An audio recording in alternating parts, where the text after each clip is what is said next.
கிறிஸ்து இயேசுக்குள் பிரியமான அன்பு சகோதர சகோதரிகளே, அனைவருக்கும் அன்பின் வாழ்த்துக்கள். மீண்டுமாக நம்ம ஒரு வேதப்பாட ஒரு வகுப்புல நம்ம இணைந்திருக்கிறோம். நன்றிகளையும் ஸ்தோத்திரங்களையும் நம்ம ரெச்சர் மூலமாய் நம்ம எடுத்துக்கொள்ளலாம். வாய்ஸ் கேட்குங்களா?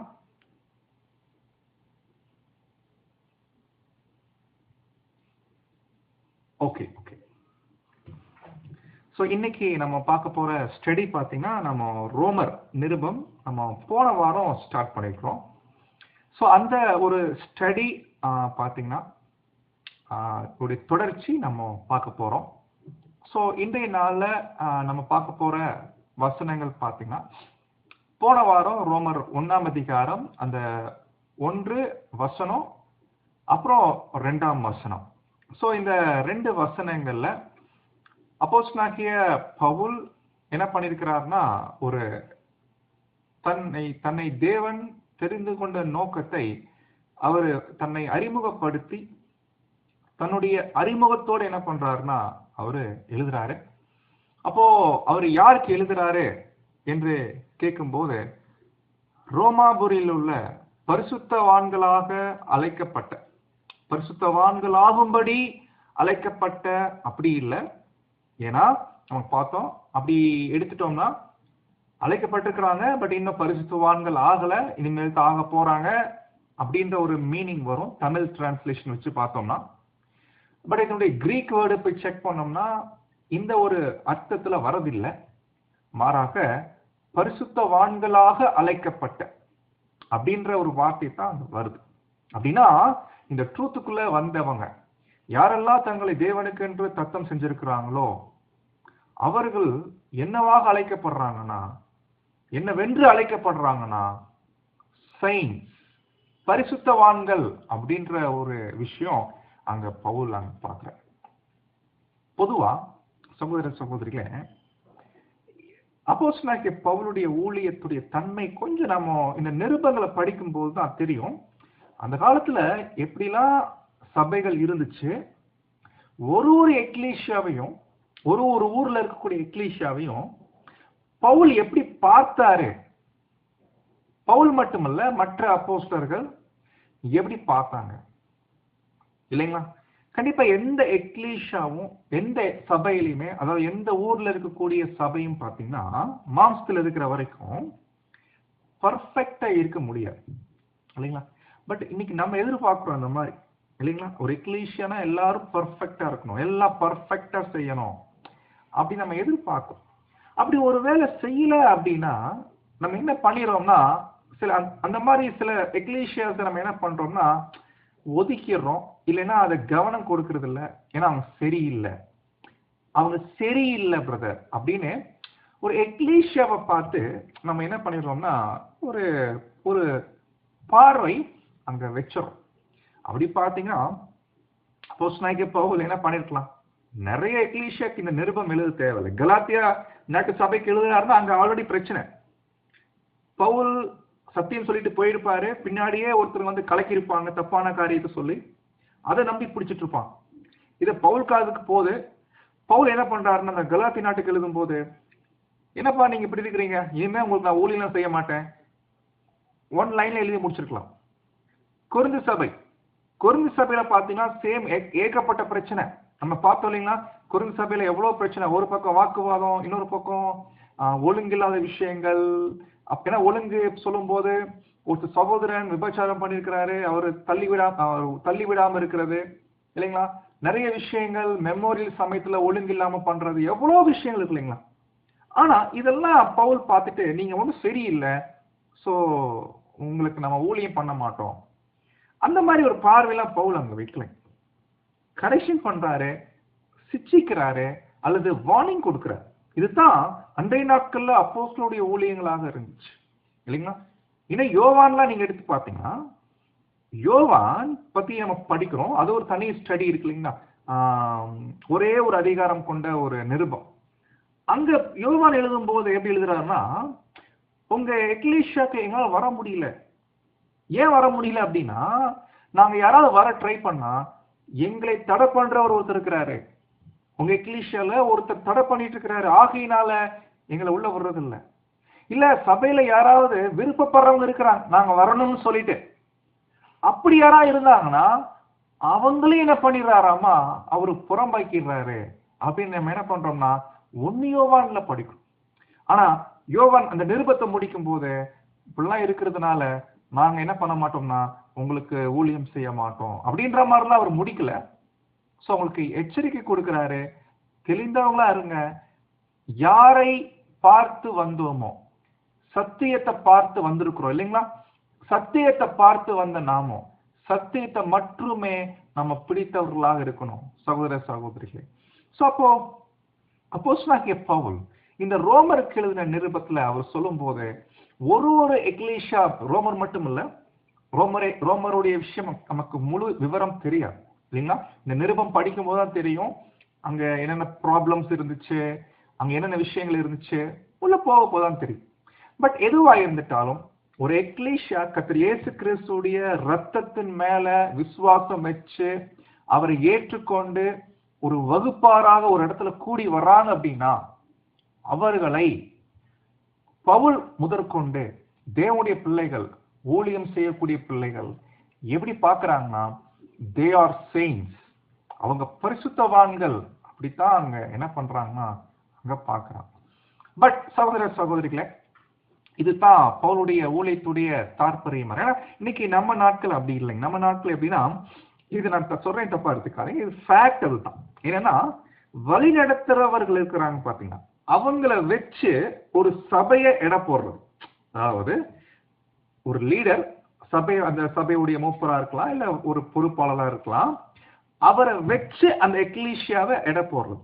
அவர் சரியில்லைன்னா எக்லீஷியா சரியில்லை, அவர் கரெக்டா இருந்தாருன்னா எக்லீஷியா நல்லா எக்லீஷியா.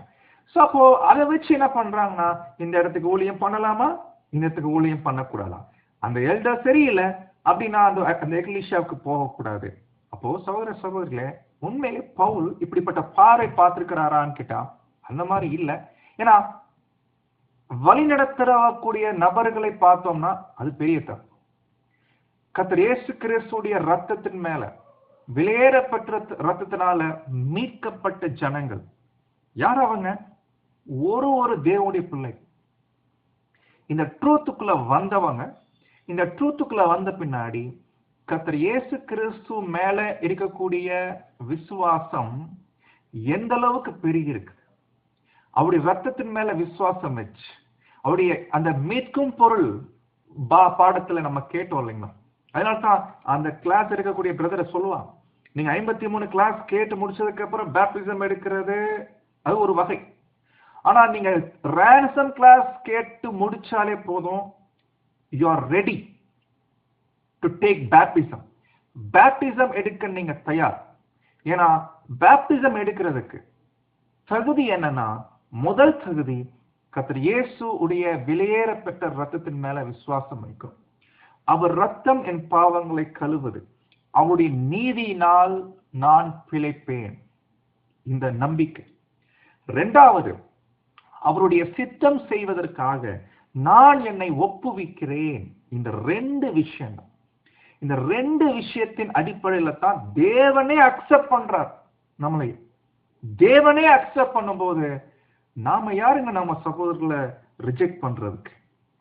அன்பானவர்களே, ஒரு சகோதர சகோதரிகளுமே எல்லா ஊர்லயா இருக்கட்டும், யாரெல்லாம் இயேசு கிறிஸ்துடைய ரத்தத்தின் மேல விசுவாசம் வச்சு இல்லைங்களா அவருடைய புண்ணியங்களை பெற்றவங்களாக, கர்த்தருடைய அந்த விலை கிரயத்துடைய புண்ணியங்களை பெற்றவர்களாக தங்களை முழுவதுமாக தேவன் கிட்ட அர்ப்பணித்திருக்கிறார்களோ அவங்க எல்லாரும் உலகமெங்கும் இருக்கிறாங்க தேவனுடைய பிள்ளைகள்.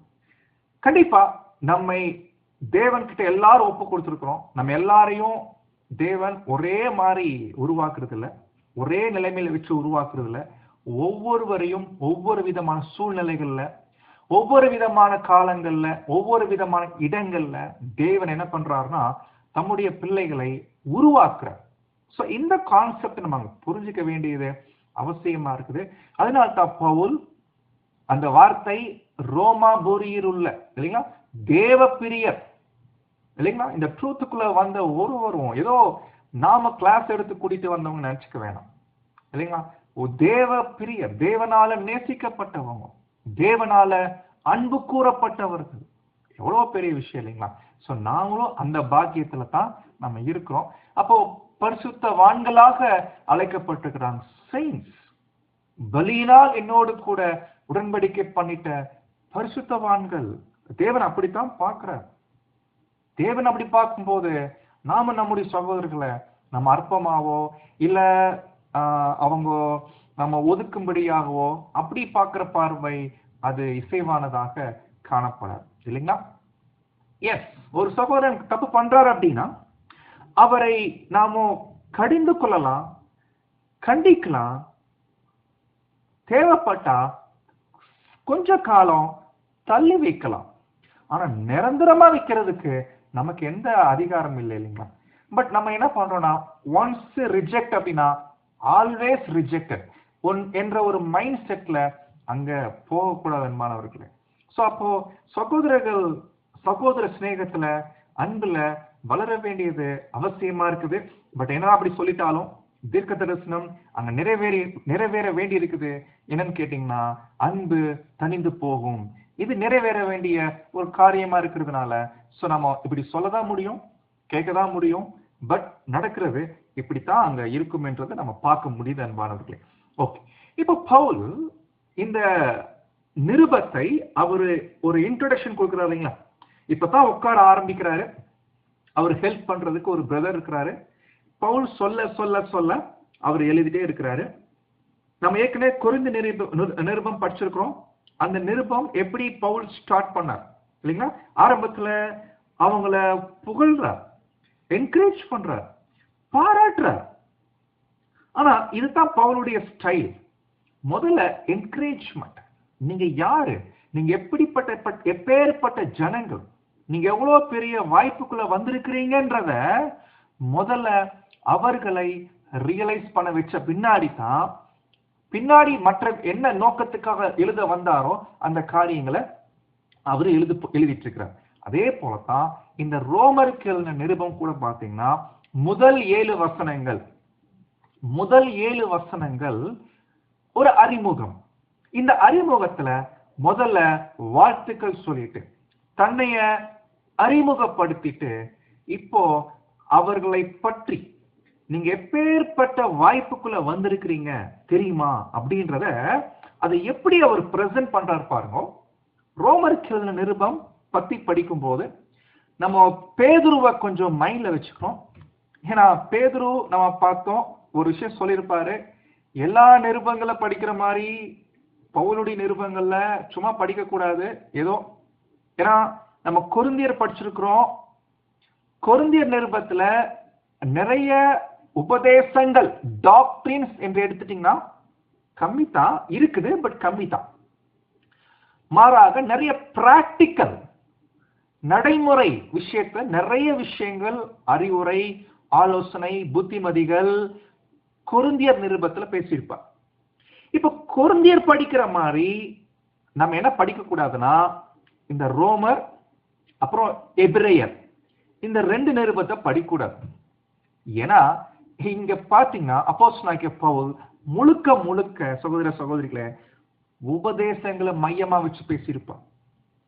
உபதேசங்கள், டாக்ட்ரினல் பாயிண்ட்ஸ், ரொம்ப சென்சிட்டிவான பாயிண்ட்ஸ் பேசியிருப்பார். இதுல நம்ம தப்பாவும் புரிஞ்சுக்க வாய்ப்பு இருக்குது, சரியாவும் புரிஞ்சுக்க வாய்ப்பு இருக்கு. பட் நம்ம சரியா புரிஞ்சுக்கணும். அதுக்கு தேவன் தாமே தம்முடைய ஆவியினால நம்ம வழிநடத்துவாராக.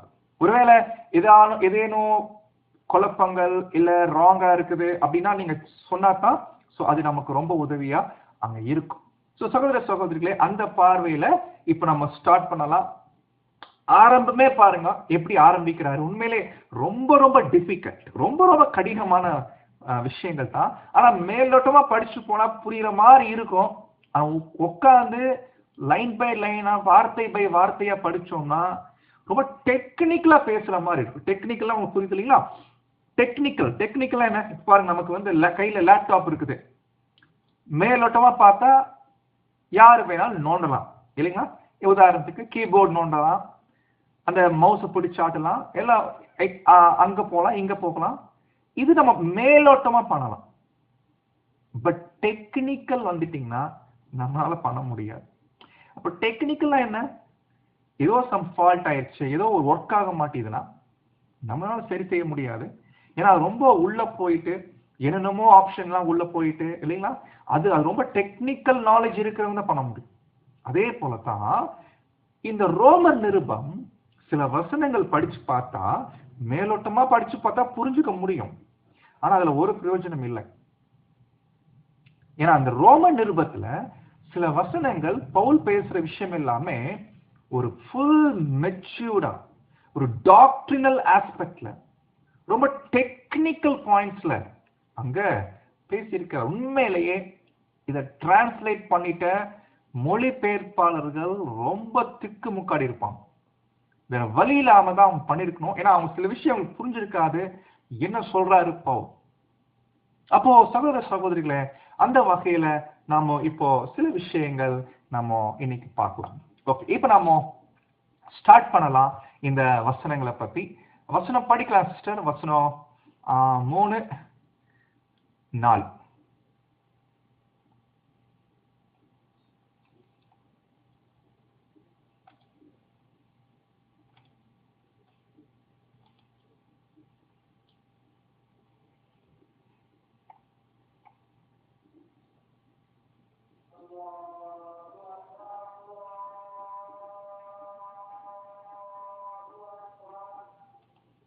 ஓகே, இந்த 3ஆம் வசனம் நம்ம ஏற்கனவே சொன்னோம், இங்கிலீஷ்ல வரிசை மாறுது. ஸோ தமிழ் இங்கிலீஷ் வரிசை மாறுது. இங்கிலீஷ்ல பாத்தீங்கன்னா இந்த 3ஆம் வசனம் 7ஆம் வசனமா போட்டிருக்கிறாங்க, கடைசியில போட்டிருக்கிறாங்க. அதனால இந்த 3ஆம் வசனத்தை நம்ம கடைசியில பார்க்கலாம். இப்ப நம்ம பார்க்க போறது ரொம்ப மெயின் பாயிண்ட். ஃபர்ஸ்ட், தான் யாரு, தான் என்னவா அழைக்கப்பட்டிருக்கிறேன், நான் யாரு, தேவனுடைய சுவிசேஷத்துக்காக பிரித்தெடுக்கப்பட்டிருக்கிறேன் அப்படின்னு என்ன பண்றாருன்னா சொல்றாரு இல்லைங்களா. இப்படி சொல்லிட்டு தேவனுடைய சுவிசேஷத்துக்காக பிரித்தெடுக்கப்பட்ட பவுல் என்ற ஒரு லைன் கொடுக்கிறார் இல்லைங்களா 1ஆம் வசனத்துல. ஆக்சுவலி இந்த லைன் எங்க வருதுன்னு கேட்டீங்கன்னா இங்கிலீஷ்ல 2வது வசனத்துல வருதுங்க இங்கிலீஷ்ல. அப்போ இந்த வார்த்தை தேவனுடைய சுவிசேஷம், கிறிஸ்துவின் சுவிசேஷம். பைபிள்ல 2 வார்த்தை இருக்கு, the gospel of Christ, the gospel of God. இது என்ன விஷயம், இது லைட்டா படிச்சா என்ன புரியுற மாதிரி இருக்குது, பட் இது ரொம்ப முக்கியம் இருக்கிற மாதிரி தெரியுது இல்ல. ஆனா இத பத்தி நான் ஆராய்ச்சி பண்ணிட்ட பிரதர்ஸுங்க என்ன சொல்றாங்கன்னா, ரெண்டு விஷயம் இருக்குங்க. கிறிஸ்துவை பற்றின சுவிசேஷம் ஒண்ணு, தேவனுடைய சுவிசேஷம். என்ன இது? அப்பதான் நம்முடைய பிரதர்ஸுங்க கொஞ்சம் ஆராய்ச்சி பண்ணி இது எப்படி புரிஞ்சுக்கிறாங்கன்னா, கிறிஸ்துவை பற்றின சுவிசேஷம் நமக்கு தெரியும், அது 4 சுவிசேஷங்கள்ல பார்க்கிறோம் இல்லைங்களா. அந்த 4 சுவிசேஷங்கள்ல தான் கிறிஸ்துவை பற்றின விஷயங்கள் இருக்குது, நம்முடைய ஆண்டவராகிய இயேசு பத்தி இல்லைங்களா. ஆனா இயேசு கிறிஸ்துவை மையமா வச்சு தேவன், பிதாவாகிய தேவன் ஒரு நற்செய்திகள், சுவிசேஷம் அப்படின்னா நற்செய்தி, காஸ்பல். இந்த நற்செய்திகளை பழைய ஏற்பாட்டுல கொடுத்திருக்கிறாருங்களாம். பழைய ஏற்பாட்டுல சுவிசேஷம் இருக்கான்னு கேட்டீங்கன்னா ஆமா இருக்குது. சுவிசேஷம் எங்க இருக்கு கேட்டா நமக்கு தெரிஞ்சது புதிய ஏற்பாடு தான். ஆமா, அங்கதான் இருக்கு. ஆனா பழைய ஏற்பாட்டுல இருக்குது சுவிசேஷம். அந்த சுவிசேஷம் நற்செய்தி, அது கிறிஸ்துவை முன்னிட்டு அந்த தேவனுடைய நற்செய்திகள் இருக்குது பழைய ஏற்பாட்டுல. ஆனா அது யார் விவரிச்சு சொல்லுவா, யார் நமக்கு சொல்லி கொடுப்பா? 12 அப்போஸ்தலர்கள்ல எந்த அப்போஸ்தலன் பழைய ஏற்பாட்டுடைய நற்செய்திகளை, தேவனுடைய நற்செய்திகளை நமக்கு எடுத்து சொல்லுவா கேட்டா, தேவனால் இதற்கென்றே ஆயத்தம் பண்ணப்பட்ட ஒரு ஊழியக்காரன், இந்த விசேஷ ஊழியத்தை பெற்றுக்கொண்ட ஒரு சகோதரன் பழைய ஏற்பாட்டுடைய நற்செய்திகளை எடுத்து இதுதான் வேதம் சொல்லி இருக்குது, இந்த வசனங்கள் எல்லாமே இயேசு கிறிஸ்துவை தான் பத்தி சொல்லப்பட்டிருக்கிறது என்று அந்த நற்செய்திகளை விவரிச்சு சொல்லக்கூடிய ஒரு மாபெரும் ஊழியத்தை பெற்றுக்கொண்ட ஒரு நபர் யாரு கேட்டீங்கன்னா அது அப்போஸ்தலனாகிய பவுல். அதனால்தான் தன்னைய அடையாளப்படுத்திக்கிறார். தன்னை என்னவென்று அடையாளப்படுத்திக்கிறார்னா, ரொம்ப செப்பரேட்டா பேசுறார், வேற யாரும் இல்ல இல்லைங்களா. 12 அப்போஸ்தலர்கள்ல 11 பேருக்கு இந்த வாய்ப்பு இருக்கிற மாதிரி தெரியல நமக்கு. ஆனா இந்த 12 பேர்ல கர்த்தர் இயேசு இந்த வேலைக்காகவே தனியா பிரிச்சு எடுத்திருக்காங்களாம். இது நீதான் பார்க்கணும் பவுல். தன்னுடைய ரெஸ்பான்சிபிலிட்டி, எனக்கு எவ்வளவு பெரிய ரெஸ்பான்சிபிலிட்டி இருக்கு தெரியுங்களா. பழைய ஏற்பாட்டுடைய விஷயங்கள்ல தேவனுடைய நற்செய்திகள் அங்கே நிறைய இருக்குது, அதை எடுத்து காமிக்கணும். அதுக்கென்றே பிரித்தெடுக்கப்பட்டவன். பாருங்க தேவன் எப்படி சூஸ் பண்றார் பாருங்க. அப்போ எப்படி சூஸ் பண்ணார் கேட்டீங்கன்னா, நமக்கு தெரியும் பவுல் பத்தி அவரே சொல்லுவாரு, நாங்க கமாலியலுடைய பாதத்துக்கிட்ட படிச்சிருக்கிறோம், நியாயப்பிரமாணத்துல தேர்ந்தவர் அவரு இல்லைங்களா, பரிசேயன் கூட. அப்போ சகோதர சகோதரிகளே, தேவன் சரியான நபர்களை சரியான வேலைக்காக என்ன பண்றாருன்னா தேவன் அங்க தேர்ந்தெடுக்கிறாங்க. அதனால்தான் பர்டிகுலரா தேவனுடைய சுவிசேஷத்திற்காக பிரித்தெடுக்கப்பட்ட பவுல் அப்படின்னா பழைய ஏற்பாட்டுடைய நற்செய்திகள் கர்த்தர் இயேசுவை முன்னிட்டு அதெல்லாம் பத்தி சொல்றதுக்காக தேவன் பயன்படுத்திட்ட, தேவன் அந்த வேலைக்காகவே ஒதுக்கிட்டார். யார? அப்போஸ்தலனாகிய பவுல். உண்மையிலே அன்பானவர்களே, 12 அப்போஸ்தலர்களை எடுத்துட்டீங்கன்னா தேவன் ஒவ்வொருவருக்கும் ஒரு ஒரு ரெஸ்பான்சிபிலிட்டி கொடுத்திருக்கிறார். இப்போ உதாரணத்துக்கு சொல்லணும்னா தோமா, எஸ், அவருக்கு தேவன் சில விசேஷம் கொடுத்தார், ஊழியம் கொடுத்தார். அதனாலதான் அவர் எங்க வரமா ஆயிடுச்சுன்னா இந்தியாவுக்கு வந்து சுவிசேஷம் அறிவிக்கிறதுக்கு அங்க தேவன் பயன்படுத்திட்டாங்க. இப்ப பவுல் எடுத்துட்டீங்கன்னா, எஸ், அவர் புறஜாதிகளுக்கான அப்போஸ்தலன் தான். பட் அதே நேரத்துல அவருக்கு சில விசேஷ ஒரு வரம் கொடுத்துட்டாரு தேவன். தேவனுடைய சுவிசேஷம், அந்த வேலை நீங்க செய்யணும். அப்ப பவுல் தனக்கான ரெஸ்பான்சிபிலிட்டி இருக்கிறத நிருபத்துல காமிக்கிறாரு. அப்படின்னு என்னன்னா, இந்த நிருபங்கள்ல இது புறஜாதியார் இருக்கக்கூடிய கிறிஸ்தவங்களுக்கும் அதே நேரத்துல யூதர்களா இருக்கக்கூடிய கிறிஸ்தவங்களுக்கும் காமிக்கணும். பழைய ஏற்பாட்டுல பாயிண்ட் அவுட் பண்ணிட்ட அந்த கிறிஸ்து, அந்த மெசாயா, அவர் யாரு? இவர் தான், இயேசு தான். சோ அப்போ இப்படித்தான் பவுல் தன்னைய அறிமுகப்படுத்திட்டு பாருங்க, ஸ்டார்டிங்ல எப்படி ஆரம்பிக்கிறாரு பாத்தீங்கன்னா, வசனம் 3ஆம் வசனம் தமிழ்ல 4ஆவதா இருக்குது. பட் இப்போ 4ஆம் வசனத்தை படிக்கலாம். இது இங்கிலீஷ்ல 3ஆவது இடத்துல இருக்கு, படிங்க.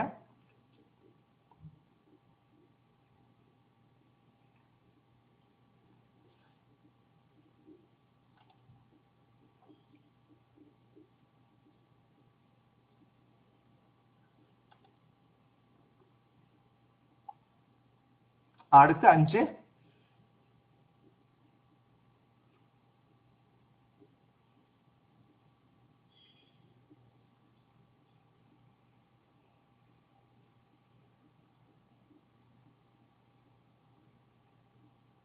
ஃபுல் ஸ்டாப், அவ்வளவுதான். இதுக்கு மேல நம்ம ரொம்ப தியானிக்க வேண்டிய அவசியம் இல்லை, அப்படியே ஸ்கிப் பண்ணிட்டு போயிடலாம் இல்லைங்களா. உண்மையிலே அப்படித்தான் இருக்கு. ரொம்ப கஷ்டமான ஒரு வசனம் தான், ஆனா படிக்கும்போது புரிஞ்ச மாதிரி இருக்குது. ஆனா கொஞ்சம் நீங்க திங்க் பண்ணீங்கன்னா அன்பானவர்களே, டீப்பா போய் உள்ள போய் பார்க்கணும், கொஞ்சம் ஜூம் பண்ணி பார்க்கலாம். இதுல எவ்வளவு ஆழமான விஷயம் இருக்குது, பவுல் எப்படி பேசியிருக்கிறாரு. பட் நம்ம மொழிபெயர்ப்பாளர்கள் கொஞ்சம் நம்ம குழப்பி எடுத்துட்டாங்க இல்லைங்களா. சோ அதுதான் நடந்திருக்குது. என்ன விஷயம் பாத்தீங்கன்னா, இப்ப கொஞ்சம் பிரிச்சு படிக்கலாம் பாருங்க. இதுல எவ்வளவு என்ன பாயிண்ட்ஸ் பேசிட்டு இருக்கிறாரு, எவ்வளவு ஆழமான விஷயம் பேசிட்டு இருக்கிறாரு பார்க்கலாம். ஏற்கனவே சொல்லிட்டாரு, தன்னை பத்தி அறிமுகப்படுத்தும் போது நான் தேவனுடைய சுவிசேஷத்துக்காக பிரித்தெடுக்கப்பட்ட பவுல். இது ஃபர்ஸ்ட் பாயிண்ட், மைண்ட்ல வச்சுக்கோங்க. இப்ப இத வச்சு இப்ப சொல்லிட்டு இப்ப டைரக்டா எங்க கொண்டு போறாருன்னா, பவுல் பழைய ஏற்பாட்டுக்கு போறார். எடுத்த உடனேயே பழைய ஏற்பாட்டுக்கு போயிட்டு பாத்தீங்களா, இந்த பழைய ஏற்பாட்டுல சொல்லப்பட்ட இந்த நற்செய்தி இவர்தான், இவரை பத்தி தான் சொல்லப்பட்டிருக்கிறது அப்படின்னு அவர் கொண்டு வராரு. பட் எப்படி வார்த்தைகளை பயன்படுத்துறாரு, ரொம்ப டெக்னிக்கலா பயன்படுத்துறாரு.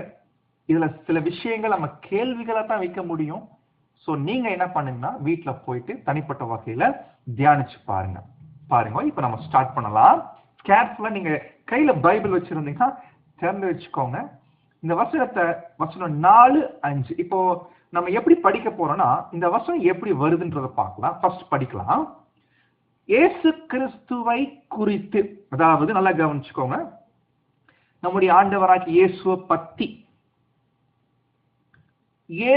பத்தி பழைய ஏற்பாட்டுல இல்லைங்களா, தேவன், அதாவது நம்முடைய பிதாவாகிய தேவன், ஏன்னா முன்னாடியே சொல்லிட்டாரு இல்லைங்களா, இந்த தேவனுடைய சுவிசேஷத்துக்காக நான் பிரித்தெடுக்கப்பட்ட பவுல்.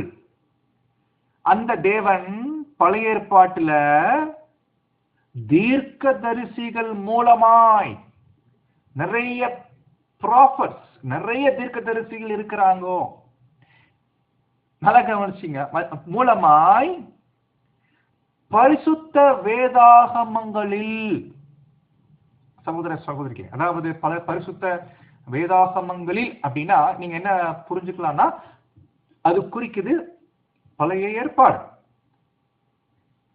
இல்லைங்களா. சோ பழைய ஏற்பாடு.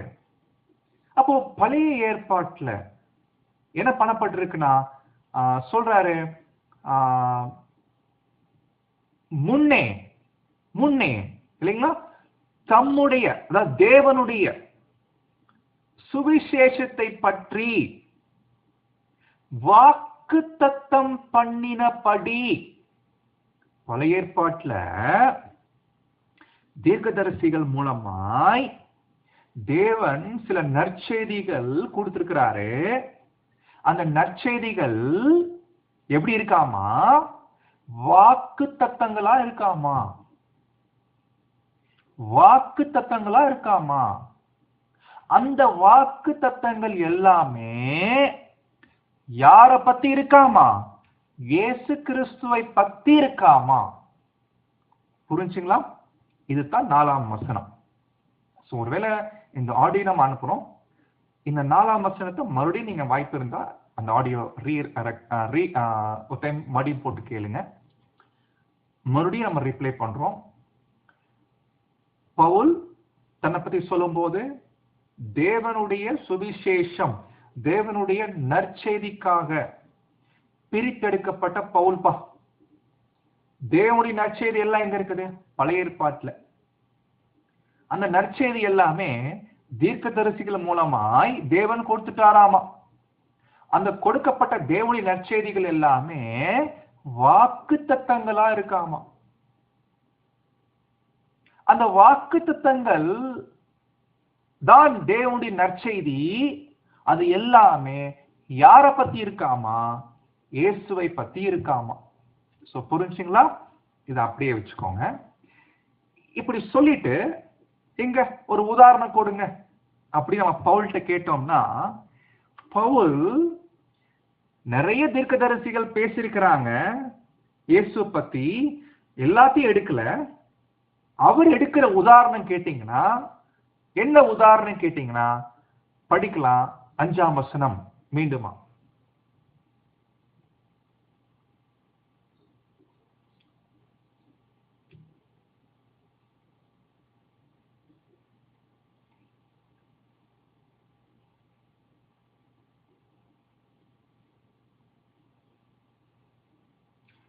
ஆமா சகோதர சகோதரிகளே, ரொம்ப அருமையான வசனம். இப்ப இதையும் கொஞ்சம் உள்ள போயிட்டு அலசி பார்க்கணும்.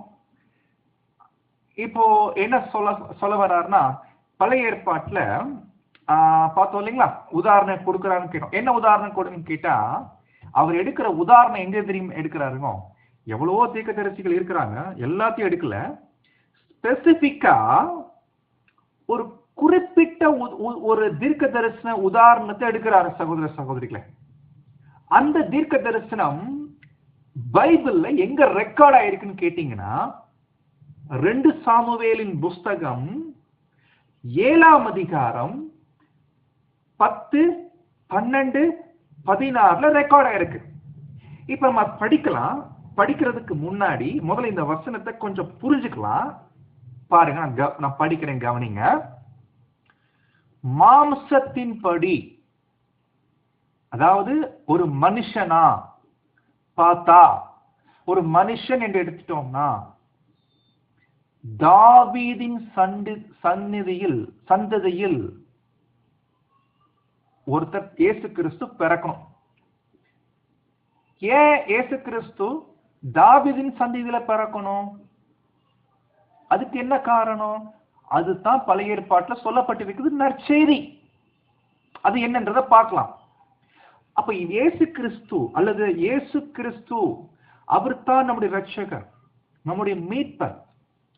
அவருடைய ஃபர்ஸ்ட் பாயிண்ட், அவர் தாவீதின் சந்ததியில ஒரு மனுஷனா பிறக்கணும். மாம்சத்தின் படி அவர் எங்கிருந்து வரணுமாமா? தாவீதின் சந்ததியிலிருந்து வரணும், சந்ததியிலிருந்து வரணும். இது ஃபர்ஸ்ட் பாயிண்ட். செகண்ட் பாயிண்ட், அது என்ன செகண்ட் பாயிண்ட் என்று கேட்டீங்கன்னா, சகோதர சகோதரிகளே, தேவன் உடைய குமாரனாகிய இயேசு, இவர் தான் தேவனுடைய குமாரன் என்று இல்லைங்களா? இயேசு கிறிஸ்து பூமியில இருக்கும்போது சொன்னாரு. ஆனா நிறைய பேர் ஏத்துக்கல. அது ஏதோ தேவதூசணம் சொன்னாங்க. பட் அதுதான் உண்மை. அவரு தேவனுடைய குமாரன் தான். ஆனா ப்ரூவ் பண்ணுமா இல்லைங்களா? அவங்களுக்கு எப்படி தேவன் ப்ரூவ் பண்ணார் கேட்டீங்கன்னா, 3ஆம் நாள்ல அவரை எழுப்பினார். பார்த்தீங்களா? தம்முடைய வல்லமையினால தேவன் அவர் தம்முடைய வல்லமையினால 3ஆம் நாள்ல மரித்தோரிலிருந்து அவரை எழுப்பினதுனால தேவன் காமிக்கிறார், நமக்கு ப்ரூவ் பண்றாரு. இந்த ப்ரூஃப் என்ற வார்த்தை தான் தமிழ்ல எப்படி படிக்கிறோம்னா, பலமாய் ரூபிக்கப்பட்ட. இந்த பலமாய் ரூபிக்கப்பட்ட என்ற வார்த்தைக்கு அர்த்தம் என்னன்னா, டிக்ளேர் பண்றார்.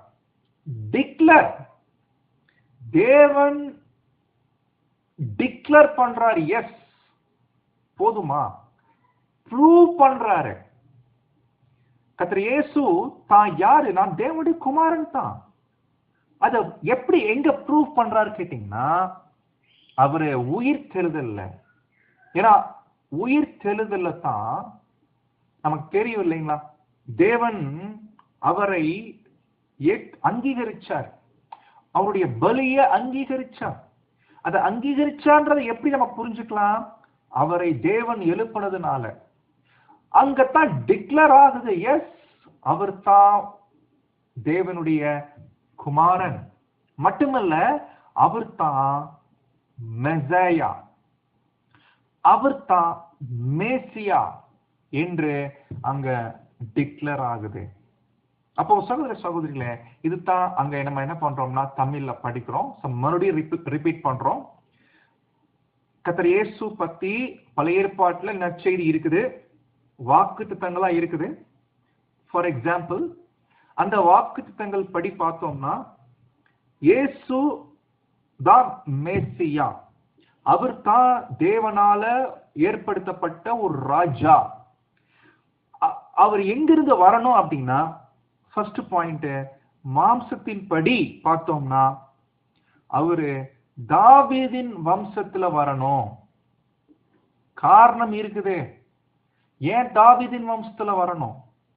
காரணம் இருக்குது. ஏன்னா பழைய ஏற்பாட்டுல தீர்க்கதரிசிகள் மூலமாய் ஒரு நற்செய்தி சொல்லப்பட்டிருக்கிறது. தாவீதின் வம்சத்துல இருந்து தான் இந்த ராஜா வருவாரு. அது நிறைவேறணும். அது இயேசு கிறிஸ்துக்குள்ள நிறைவேறிச்சு. அது உதாரணம் பார்க்க போறோம் சகோதர சகோதரிகளை. ரெண்டாவது பாயிண்ட் சொல்றாரு, மாம்சத்தின் படி பார்த்தா அவர் தேவனுடைய குமாரன், தாவீதின் வம்சத்துல வந்திருக்கிறார். First point over. Second point, பரிசுத்தமுள்ள ஆவியின் படியே, அல்லது வேற மாதிரி சொல்லணும்னா பரிசுத்தமான ஆவியின் படியே தேவனுடைய மகன் என்று, தேவனுடைய Sudan, the son of God என்று எப்போ அறியப்பட்டார்? இயேசு கிறிஸ்து தேவனுடைய மகன் என்று எப்போ அறியப்பட்டார்? இதுக்கு நம்ம என்ன பதில் சொல்லலாம்? ஏதாவது கெஸ் பண்றீங்களா? இயேசு கிறிஸ்து தான் ஒரு சன் ஆஃப் காட் அப்படின்னு எப்ப சொல்லலாம்? ஒருவேளை ஒரு மனுஷனை பிறக்கும் போது 30 வருஷம் வாழ்ந்தார் இல்லைங்களா? 30 வருஷத்துல நான் தேவனுடைய மகன் அப்படின்னு சொல்லலாமா? இது உங்க மத்தியில் கேள்வியை தான் நம்ம வைக்கிறோம். இதுக்கு நான் ஆன்சர் பண்ண போறதில்ல. ஆனா தேவனுடைய மகன், the son of God, இது யாரு சகோதர சகோதரிகளே? நமக்கு தெரியும் இயேசு கிறிஸ்துக்கு 2 நேச்சர் இருக்குது, 2 விஷயம் இருக்கு. ஒண்ணு மாம்சத்தின் படியான ஒரு நிலை, அப்புறம் அவரு ஆவியினால் ஜனிப்பிக்கப்பட்ட ஒரு புது சிருஷ்டியா இன்னொரு நிலை. 2 நிலை. ஒரு மனுஷனாக இயேசு, புது சிருஷ்டியாக இயேசு. எப்போ இயேசு புது சிருஷ்டியா ஜனிப்பிக்கப்பட்டார், அப்பதான் அவரு மேசியா என்ற ஒரு விஷயம் அங்க வருது, அபிஷேகம் பண்ணப்படுறார். அப்ப என்னைக்கு இயேசு அபிஷேகம் பண்ணப்பட்டார்?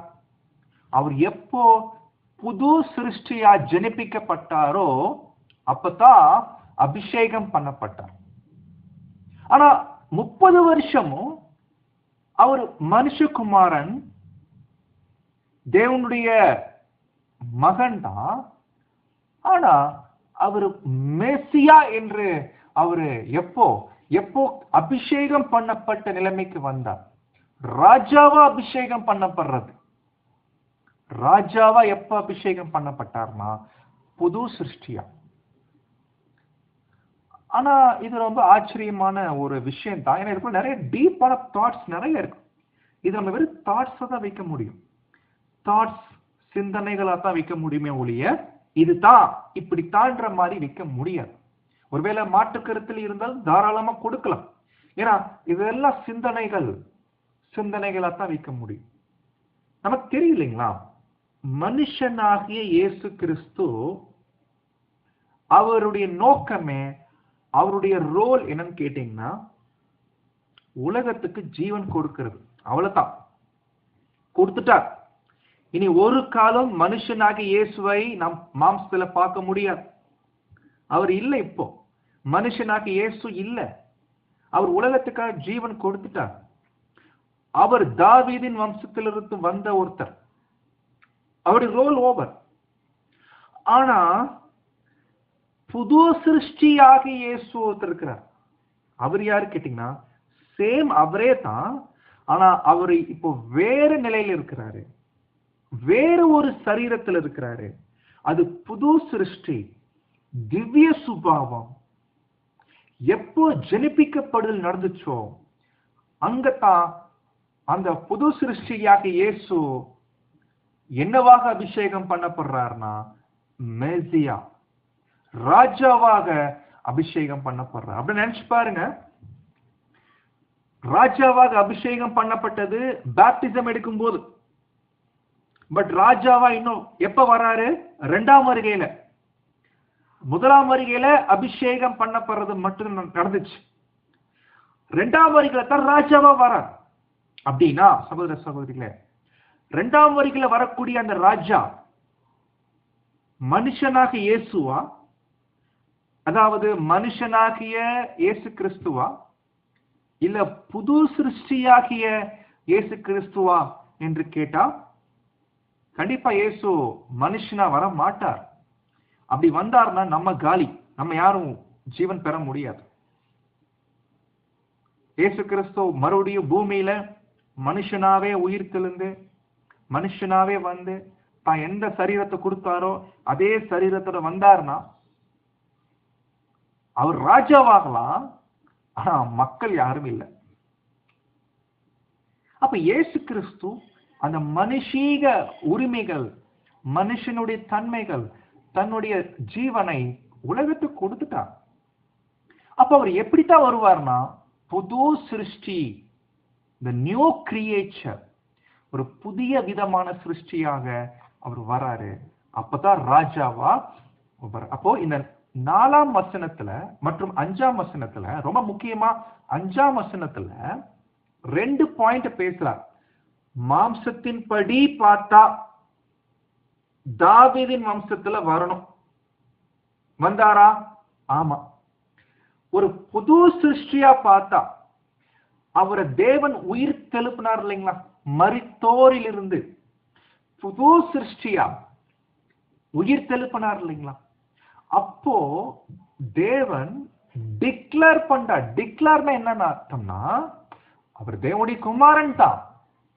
பட் தேவனுடைய குமாரன் என்று நிரூபிக்கப்பட்டார். அது ரூபிக்கப்பட்டார் என்ற வார்த்தைக்கு பதிலா நிரூபிக்கப்பட்டார். பாருங்க, வித்தியாசம் இருக்கு இல்லைங்களா? 3 வருஷமும் அவர் தேவனுடைய குமாரன் தான். யாரும் ஏத்துக்கல, நம்புறதுக்கு கஷ்டமா இருக்குது. அப்போ நிரூபிக்கணுமா இல்லைங்களா? தேவனுடைய குமாரன் இயேசு கிறிஸ்து தான் என்றா தேவன் அவரை மரித்தோரில் இருந்து எழுப்பணும். அவரு தான் ராஜாவா வரணும். யார் ராஜாவா வராரோ அவரை தேவன் எழுப்புவார் இல்லைங்களா? அப்படி தேவன் எழுப்பினதுனால நிரூபிக்கப்பட்டாரு. எஸ், இவர் தான் சன் ஆஃப் காட். அது எந்த மாற்றம் இல்ல. அன்பானவர்களே, இவ்வளவு விஷயங்கள் நீங்க புரிஞ்சிருக்கீங்களா எனக்கு தெரியல. எப்படி சரியா உங்களுக்கு ரீச் ஆச்சா எனக்கு தெரியல. பட் இவ்வளோ விஷயங்கள் இருக்குது இந்த 2 வசனத்துக்குள்ள. சரி, நம்ம அடுத்த வசனத்துக்கு போகலான்னு பார்த்தா கொஞ்சம் வெயிட் பண்ண சொல்றாரு பவுல். ஏன்னா பவுல் இன்னும் கொஞ்சம் உள்ள போய் பாருங்கன்ற, இன்னும் கொஞ்சம் டீப்பா போய் பாருங்கன்ற. என்ன டீப்பா போய் பாருங்கன்ற சொல்றாருன்னா, சொன்னார் இல்லைங்களா இதெல்லாம் எங்க இருக்காமா?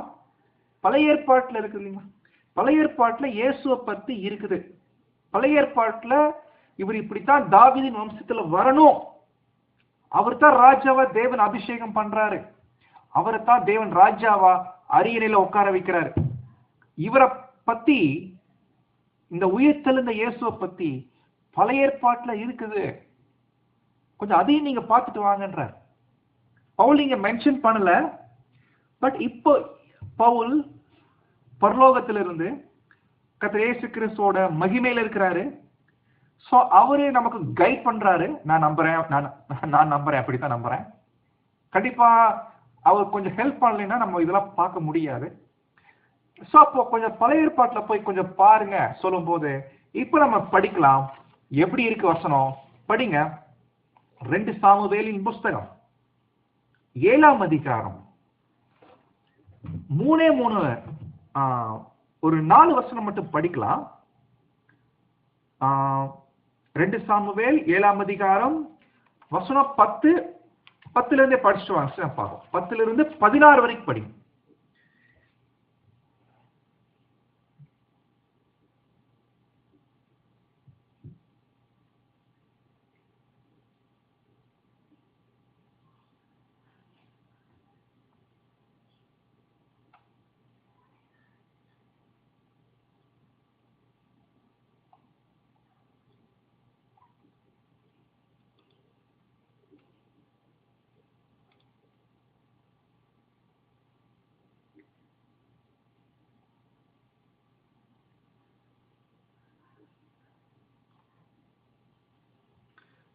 போதுங்க சிஸ்டர், போதும்.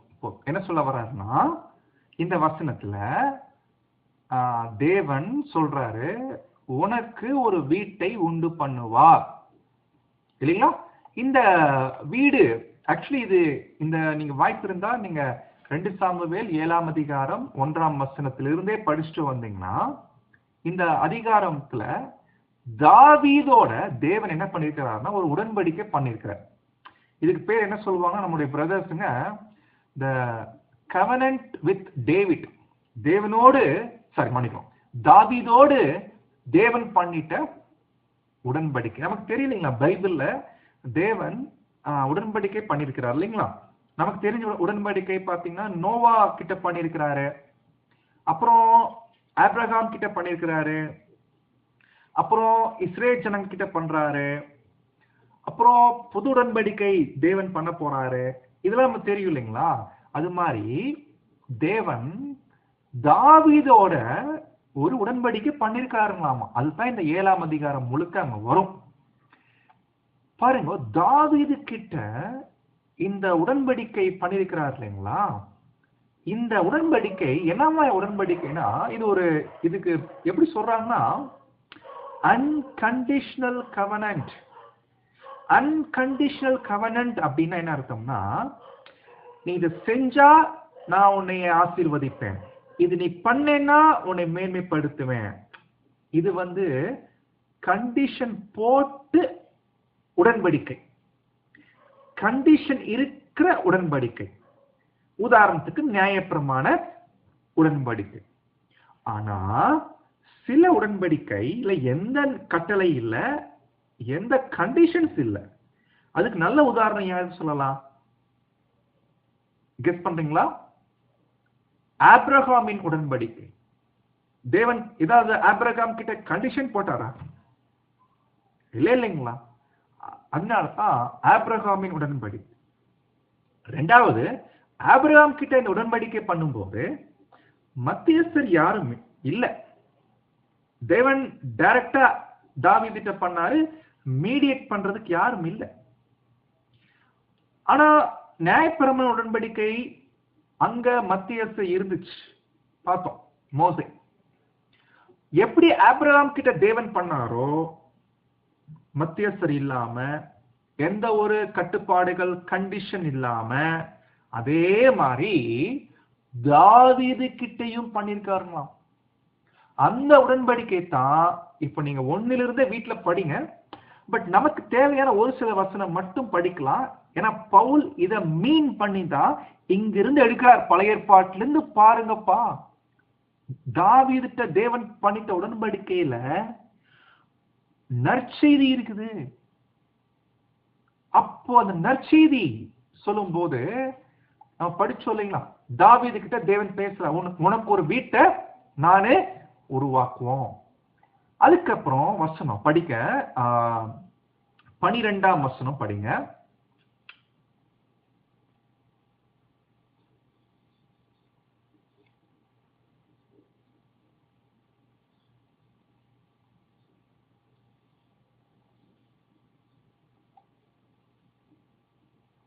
ஆமா, இப்போ 12ஆம் வசனத்துல பத்தி பேசப்பட்டிருக்கிறது, உனக்கு பின்னாடி உன் வம்சத்துல இருந்து உன் வம்சத்தை நான் எழும்ப பண்ணுவேன், உனக்கு ஒரு சந்ததியை எழும்ப பண்ணுவேன். நல்லா கவனிங்க, யாரு என்னன்னு சொல்லிட்டுலாம் இங்க வசனம் இல்ல.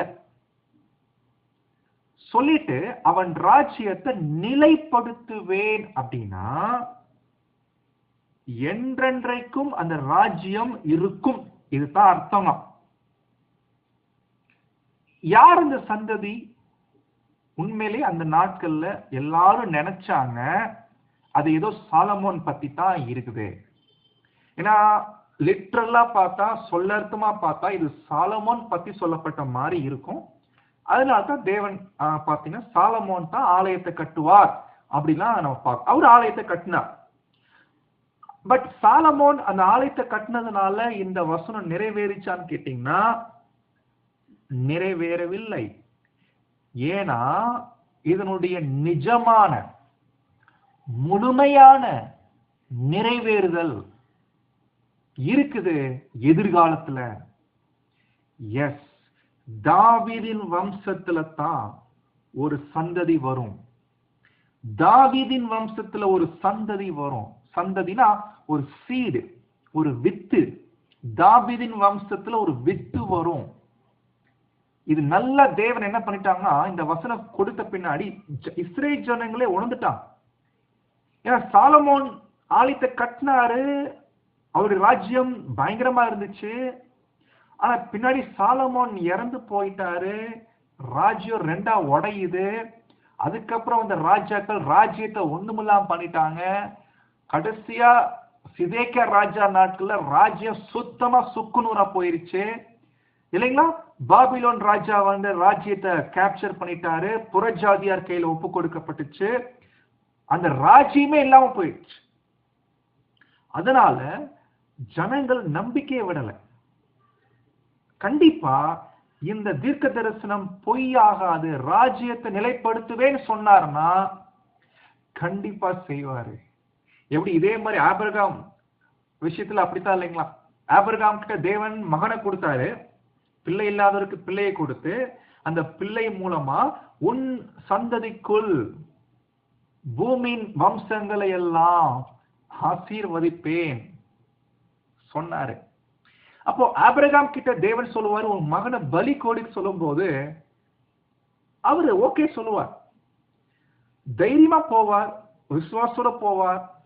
என் மகனை நான் பலியே கொடுத்தாலும் எனக்கு தேவன் பிராமிஸ் பண்ணிட்டார், அது என்னைக்கு பொய்யாகாது. உன் சந்ததிக்குள் வம்சங்கள் எல்லாம் ஆசீர்வதிக்கப்படும். ஒருவேளை என் மகன் ஈசாக் அவனே இறந்து போனாலும்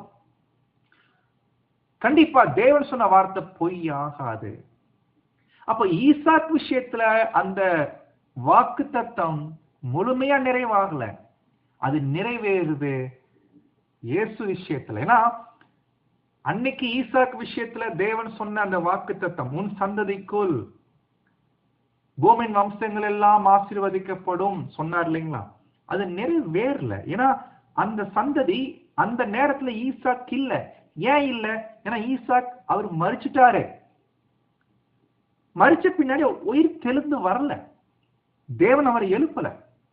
அப்படின்னா அந்த சொன்ன வாக்குத்தத்தம் முழுமையா நிறைவேறல. அப்ப கண்டிப்பா ஒரு சந்ததி வர வேண்டி இருக்குது. அந்த சந்ததி அதுதான் நிறைவேறும்.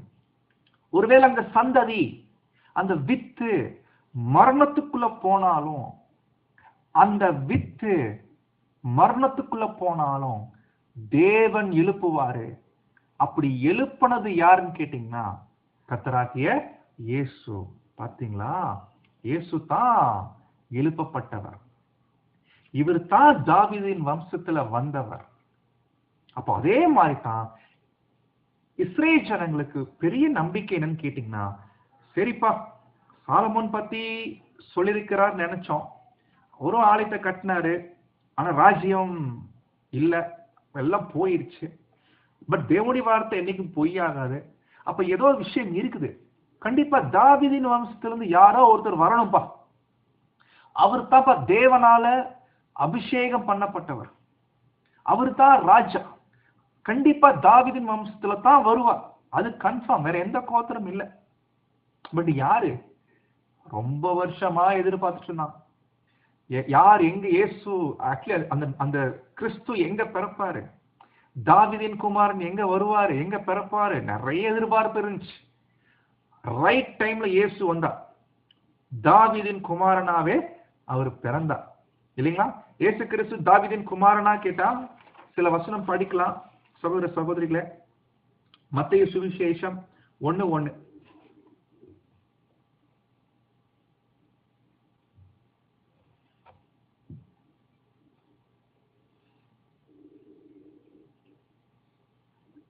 பாருங்க எப்படி பேசுறார் பாருங்க, தாவீதின் குமாரனான. அதே சமயத்தில் மறுபடியும் படிங்க சார், மறுபடியும் படிங்க.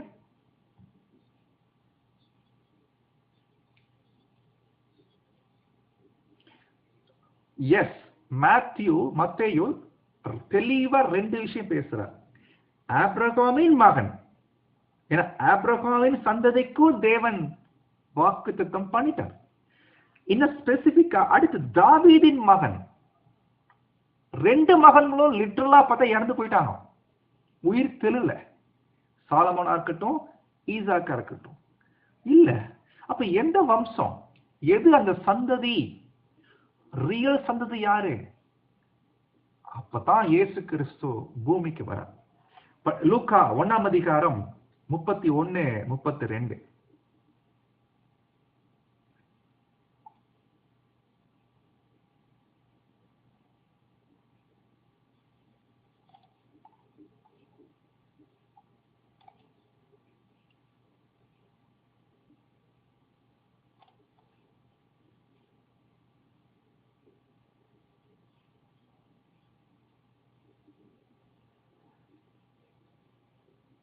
கர்த்தராகிய தேவன், பிதாவாகிய தேவன் அவருடைய, எவருடைய, இயேசுடைய பிதாவாகிய தாவீதின் சிங்காசனத்தை யாரு கொடுப்பாராமா? இயேசுவுக்கு கொடுப்பாராம். ஏன்னா ஒரு தீர்க்க தரிசனம் இல்லைங்களா? எப்படி வசனங்கள் இருக்கு பாத்தீங்களா? அப்ப பாருங்க சகோதரர், இயேசு கிறிஸ்து இவர் தான் தேவனால் எழுப்பப்பட்டதனால பலமாய் ரூபிக்கப்பட்ட தேவகுமாரன். இவரு மாம்சத்தின்படி பார்த்தா தாவீதின் வம்சத்துல வந்திருக்கிறாரு, கன்ஃபார்ம். 2வது கன்ஃபர்மேஷன் என்ன? தேவன் அவர் உயிர் எழுப்பினதுனால டிக்ளரே ஆயிடுச்சு, இவரு தான் தேவனுடைய குமாரன். அப்ப இஸ்ரேல் ஜனங்கள் இதைத்தான் கண்டுபிடிக்க தவறிட்டாங்க, அவங்க மேசியாவை. ஆனாலும் பாத்தீங்கன்னா ரொம்ப எளிமையான ஜனங்கள் கண்டுபிடிச்சாங்க. எப்படி கண்டுபிடிச்சாங்க பாருங்க, படிக்கலாம். மத்தேயு சுவிசேஷம் 9ஆம் அதிகாரம் 27ஆம் வசனம்.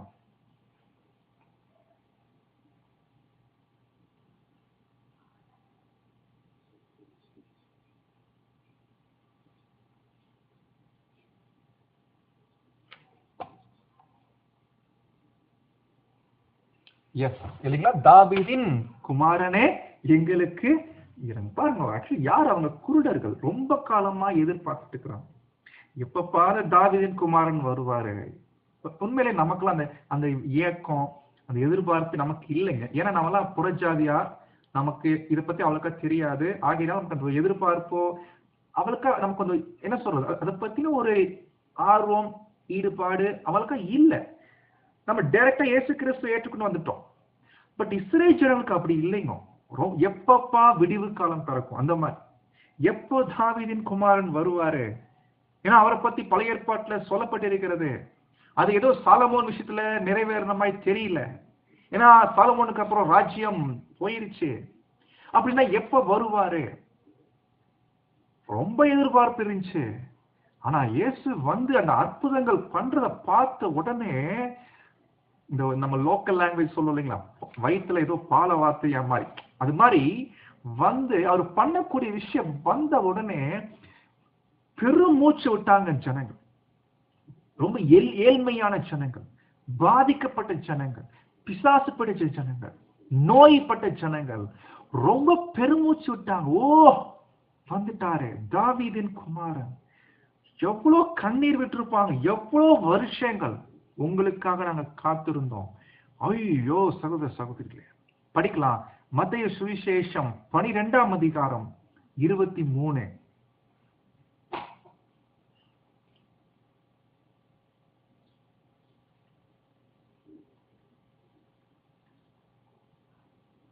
பாருங்க, தாவீதின் குமாரன் இவர் தானா? இவரை பத்தி தான் பழைய ஏற்பாட்டுல சொல்லப்பட்டிருக்கிறதா? ஆச்சரியப்படுறாங்க. பட் பாருங்க, சந்தேகம் இன்னும் தடுக்குது இல்லைங்களா?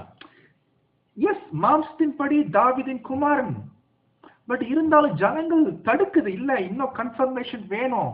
அதனால தான் தேவன் அவரை எழுப்பினதுனாலே நிரூபிக்கப்பட்டார், இவர் தான் தேவனுடைய குமாரன். ஓகே, இப்ப இதெல்லாம் நீங்க பார்த்து புரிஞ்சுட்டீங்கன்னா சகோதர சகோதரிகளே, பாருங்க, அந்த இயேசு கிறிஸ்து அந்த 3 வருஷம் ஊழியம் முடியும் போது இல்லைங்களா, அவர் எருசலேமுக்கு நுழைவார் இல்லைங்களா? உண்மையில எருசலேமுக்கு நுழையும் போது அப்ப கூட ஜனங்களுடைய எதிர்பார்ப்பு என்னவா இருந்துச்சு தெரியுங்களா? சரிப்பா, இவருதான் ராஜா எதிர்பார்த்தான். அதை எப்படி வெளிப்படுத்துறாங்க பாருங்க. மத்தேயு சுவிசேஷம் 21ஆம் அதிகாரம் 9ஆம் வசனம். Matthew chapter 21 verse 9.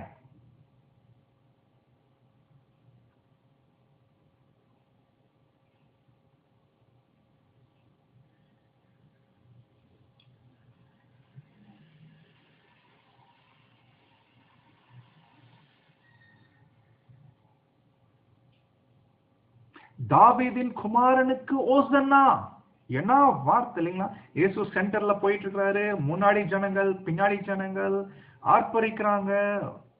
தாவீதின் குமாரன் வந்துட்டு இருக்கிறாருப்பா, எருசலேமுக்குள்ள என்டர் ஆயிட்டு இருக்கிறாரு.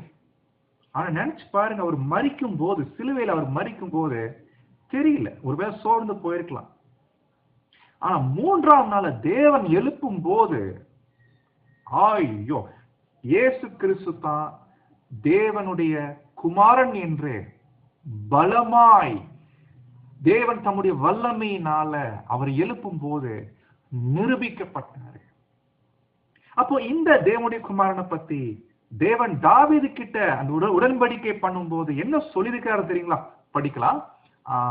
நீங்க அப்படியே அங்க வந்துருங்க. 2 சாமுவேலின் புஸ்தகம் 12ஆம் வசனத்துல சொல்றாரு இல்லைங்களா, உன் கர்ப்ப பிறப்பாகிய உன் சந்ததியை எழும்ப பண்ணி. லிட்டரலா பார்த்தா சாலமோன் மாறி இருக்கும், பட் ஸ்பிரிச்சுவலா பார்த்தா அதை குறிக்கிறது கிறிஸ்து. அந்த சந்ததி கிறிஸ்து.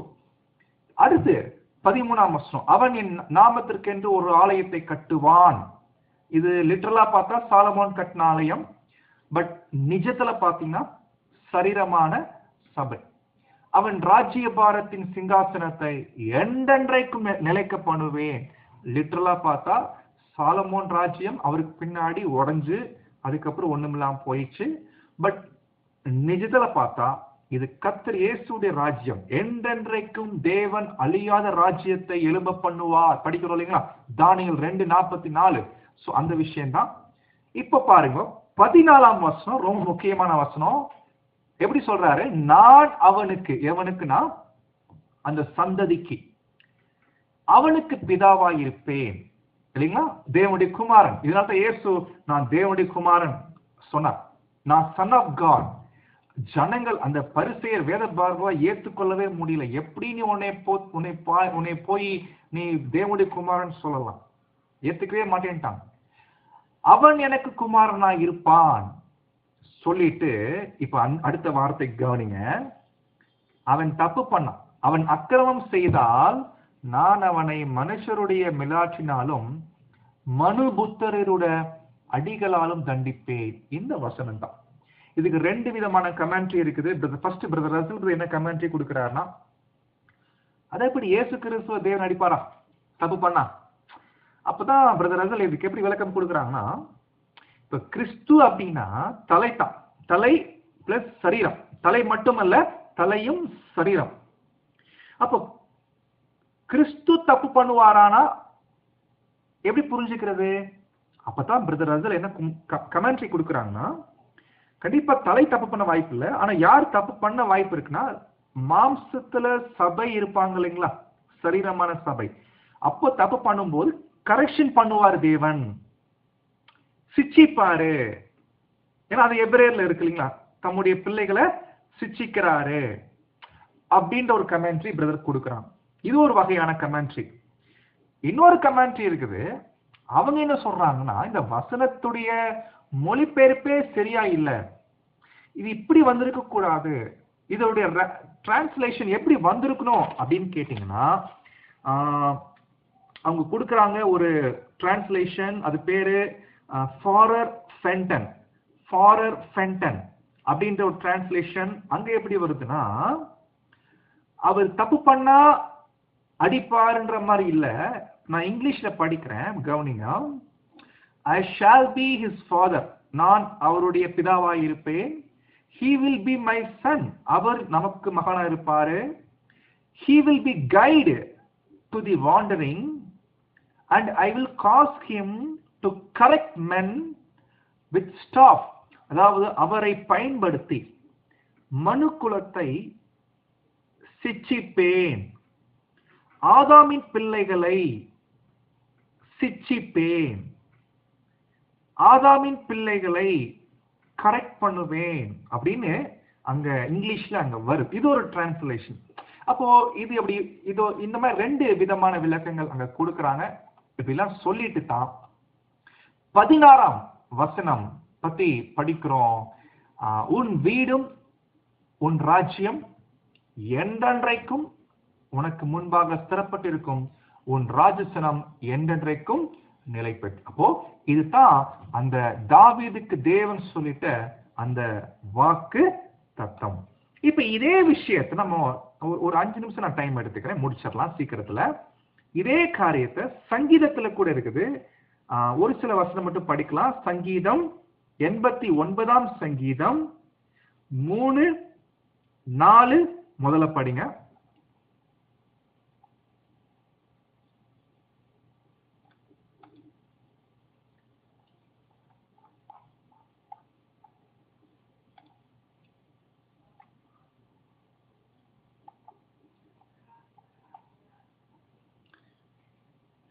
இதெல்லாம் இயேசுவை பத்தி சொல்லப்பட்டதுதான் இல்லைங்களா? அதுக்கப்புறம் 28ல இருந்து படிக்கிறோம். என் கிருபையை என்றென்றைக்கும் அவனுக்காக காப்பேன், என் உடன்படிக்கை அவனுக்காக. இந்த அவனுக்காக அப்புறம் இது குறிக்குது தாவீது. அவன் சந்ததின்னு வந்துருச்சுன்னா அது இயேசு கிறிஸ்து, கிறிஸ்துவை அங்க குறிக்கும்.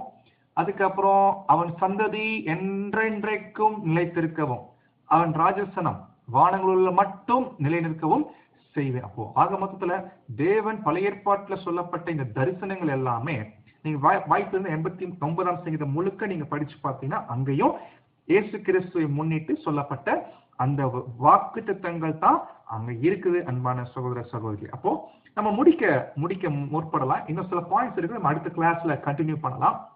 டைம் ஆயிடுச்சு. அப்போ ஃபைனலா நம்ம இந்த 2 வசனங்கள், வசனம் 4-5, அங்க பவுல் இயேசு கிறிஸ்து பத்தி எப்படி அறிமுகப்படுத்துறார், எப்படி எபிரேயர்ல பண்ணும்போது பங்கு பங்காகவும் வகை வகையாகவும் தீர்க்கதரிசிகள் மூலமாய் பிதாக்களுக்கு திருவுளப்பட்டின தேவன் அப்படி கொண்டு போவார். பட் இங்க எப்படி கொண்டு போறாரு? பழைய ஏற்பாட்டுல தேவன் தீர்க்கதரிசிகள் மூலமாய் நற்செய்தி சொல்லியிருக்கிறாரு, வாக்கு தத்தங்களா இருக்குது. அதெல்லாம் யார பத்தினா இயேசு பத்தி. அப்படி இயேசு பத்தி என்ன இருக்குன்னா, மாம்சத்தின் படி பார்த்தா அவர் தாவீதின் வம்சத்துல வரணும். 2வது அவர் தாவீதின் வம்சமா இருக்கணும். ஏன்னா தாவீதின் வம்சத்துக்கு, தாவீதின் சந்ததிக்கு சில வாக்கு தத்தம் இருக்குது, அது இவர்கிட்ட தான் நிறைவேறுது. செகண்ட் விஷயம், தேவன் அவரை எழுப்பினதுனால டிக்ளேர் ஆகுது, இவர் தான் தேவனுடைய குமாரன் என்று அங்க என்ன பண்றாருன்னா அங்க முடிக்கிறாரு. அப்போ சகோதர சகோதரிகளே, நம்மளும் இந்த கிளாஸை இதோட நிறைவு செய்யலாம். ஒரு சில பாயிண்ட்ஸ் விட்டு இருந்தா நம்ம அடுத்த கிளாஸ்ல நம்ம அங்க கண்டினியூ பண்ணலாம். ஏதாவது புரியல அப்படின்னா நீங்க தயவு செய்து கேட்கலாம். ஆடியோ ரெக்கார்டிங் அங்க அனுப்புவாங்க, மறுபடியும் நீங்க போட்டு கேளுங்க. பவுல் எப்படிலாம் வசனங்களை கொண்டு போயிருக்கிறாரு, நம்மளும் போறோம். பிளஸ் தேவன் நடத்தக்கூடிய வழிநடத்தலின் படி நம்ம சில காரியங்களை அங்க புரிஞ்சுக்க ட்ரை பண்ணலாம். உண்மையிலே நம்ம எவ்வளவு பெரிய பாக்கியவான்களா இருக்கிறோம் என்பதை அங்க புரிந்தவர்களாக நம்ம எண்ணங்கள், நம்முடைய சிந்தனைகளை ஆவிக்குரிய காரியங்களுக்கு அதிகமா செலவிடுறதுக்கு முயற்சி எடுக்கலாம். தேவன் தாமே காத்து கிருபை செய்வாராக. ஆமென்.